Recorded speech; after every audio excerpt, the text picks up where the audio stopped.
Assalamualaikum warahmatullahi wabarakatuh. Perkenalkan, nama saya Rahmi Ramawati dengan NIM 23075037 dan dengan rekan saya yaitu Latifah Mardatila dengan NIM 23075024. Pada video kali ini kami akan membahas tentang materi stoikiometri dan konsep mol.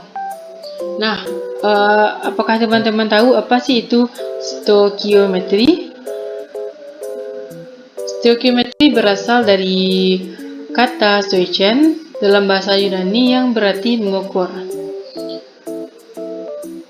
Dalam ilmu kimia, stoikiometri adalah ilmu yang mempelajari kuantitas suatu zat dalam reaksi kimia. Zat-zat tersebut meliputi massa, jumlah mol, volume, dan jumlah partikel. Tidak hanya itu, stoikiometri juga diartikan sebagai perhitungan kimia yang menyangkut hubungan kuantitatif zat yang terlibat dalam reaksi. Nah, selanjutnya kita akan pelajari apa sih rumus dari stoikiometri. Yaitu rumusnya massa per mR sama dengan volume 22,4 L atau STP sama dengan jumlah molekul yaitu per N6,02 dikali 10 pangkat 23, yaitu angka 22,4 L merupakan volume gas ideal dalam keadaan STP atau standar temperatur and pressure dengan tekanan gas P sama dengan 1 atm dan suhu sama dengan 273 K. Sementara angka dari 0,02 kali 1023 merupakan besaran tetapan Avogadro ya.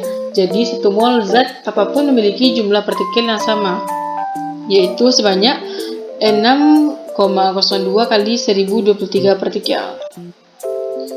Selanjutnya, kita akan membahas tentang hukum dasar kimia untuk stoikiometri. Yang pertama ada hukum kekekalan massa, yaitu hukum ini menyatakan massa total suatu bahan sesudah reaksi kimia sama dengan massa total bahan sebelum reaksi. Contohnya, massa kayu yang belum dibakar memiliki massa yang sama dengan hasil pembakarannya. Yang kedua ada hukum perbandingan tetap. Hukum yang dicetuskan oleh Joseph Proust tahun 1799 ini menyatakan perbandingan massa unsur-unsur penyusun suatu senyawa selalu tetap. Contohnya, perbandingan massa hidrogen dan oksigen dalam air adalah 1:8, tidak bergantung pada jumlah air yang dianalisis. Yang ketiga ada hukum perbandingan berganda, yaitu hukum perbandingan berganda yang dikemukakan oleh John Dalton pada tahun 1803. Yaitu apabila ada dua unsur yang dapat membentuk lebih dari satu senyawa, perbandingan massa unsur yang satu yang bersenyawa dengan unsur lain, ya tentu massanya adalah bilangan bulat dan sederhana.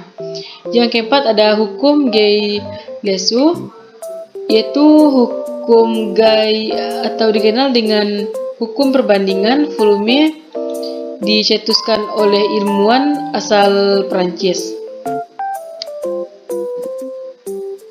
Berdasarkan penelitiannya, mengambil kesimpulan bahwa perubahan volume gas dipengaruhi oleh suhu dan tekanan.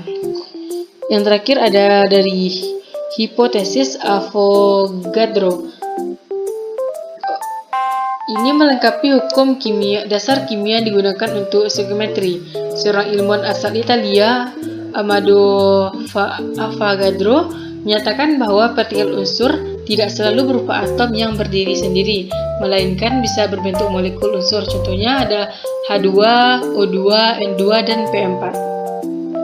Berdasarkan pemikiran tersebut, Avogadro berhasil menjelaskan hukum Gay-Lussac dan membuat hipotesis yaitu pada tekanan dan suhu yang sama, perbandingan gas yang memiliki jumlah volume sama akan mempunyai jumlah molekul yang sama pula. Selanjutnya kita akan mempelajari tentang konsep kimia yang harus dipahami dalam stoikiometri. Nah, di sini saya akan menjelaskan.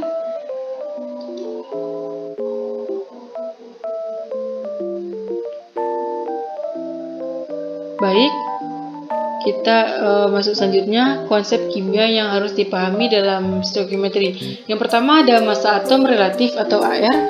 Massa atom relatif merupakan perbandingan massa suatu atom dengan 1/12 kali massa suatu atom. Isotop karbon 12 atau C12.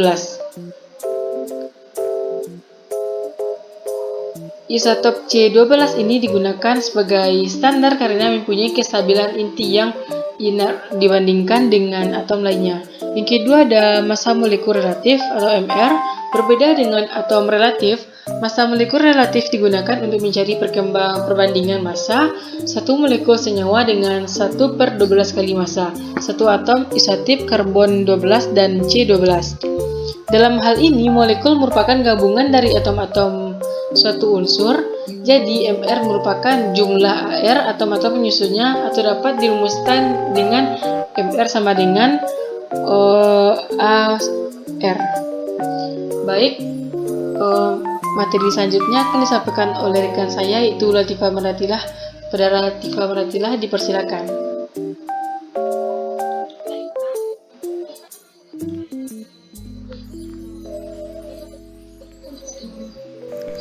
Baiklah, materi selanjutnya yaitu ada mol. Kita perlu tahu konsep mol itu.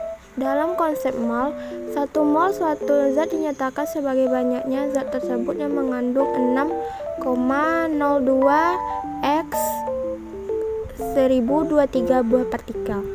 Hubungan mol dan jumlah partikel tersebut ditetapkan sesuai hipotesis Avogadro. Selain itu, massa 1 mol suatu zat tersebut sama dengan AR atau MR yang dinyatakan dalam gram. Sebagai contohnya yaitu ada ARC sama dengan 12 SMA, maka massa molar karbon sama dengan 12 gram per mol. Kita juga perlu tahu apa itu molaritas.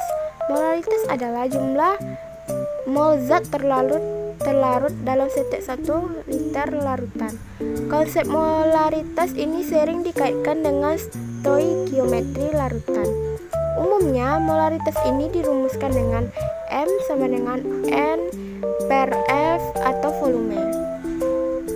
Kita juga perlu tahu apa itu jenis-jenis stoikiometri kimia.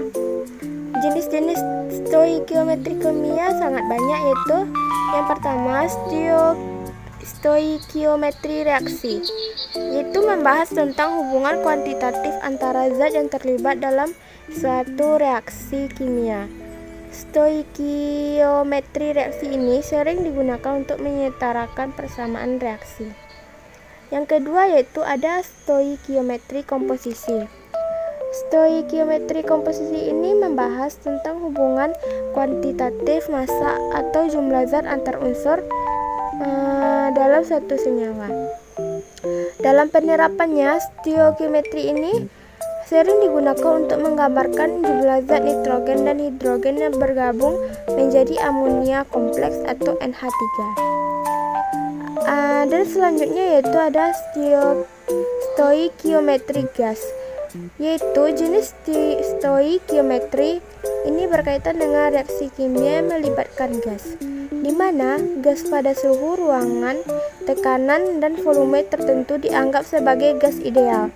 Persamaan gas ideal sering dirumuskan dengan PF sama dengan nRT, P sama dengan tekanan dalam satuan ATM, F sama dengan volume gas dalam 1 liter, N sama dengan jumlah mol, R sama dengan tetapan gas 0,082 L ATM atau mol K, dan T sama dengan suhu 273 K.